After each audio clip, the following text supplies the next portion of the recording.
से जो growing pen बा पिला बढ़िला बेले जो गोड़ बिंधा हुए तेबे यहाँ को नजरअंदाज कर देबा उचित ना केउ समय डॉक्टर को देखेबा उचित? देखो ग्रोइंग पेन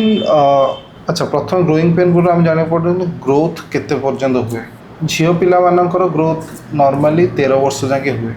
एंड पुओ पिला मानकर 16 वर्ष जाके हुए से 16 वर्ष पर्यंत जिते पिलाटार ग्रोथ भितर पेन हो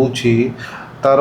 13 ରୁ 16 वर्ष भितर तार ग्रोइंग पेन हुए ना 8 ରୁ 10 वर्ष भितर हम कि 4 ରୁ 6 वर्ष भितर हम ये 3टा फेज अच्छी से टाइम रे ग्रोथ बेसी रेट रे हुए आम भितर तो से कि आंठू पाखे कि पाद पाखे पेन हुए जदि पेन टी 7 ରୁ 10 दिन अधिक लगी रहा तेबे माने डॉक्टर को देखा कथा सेटा ग्रोइंग पेन कि आउ कि भितर रही जाइए आउ कि तार डिजीज अच्छी तो सेटा कन्फर्म करा पड़ो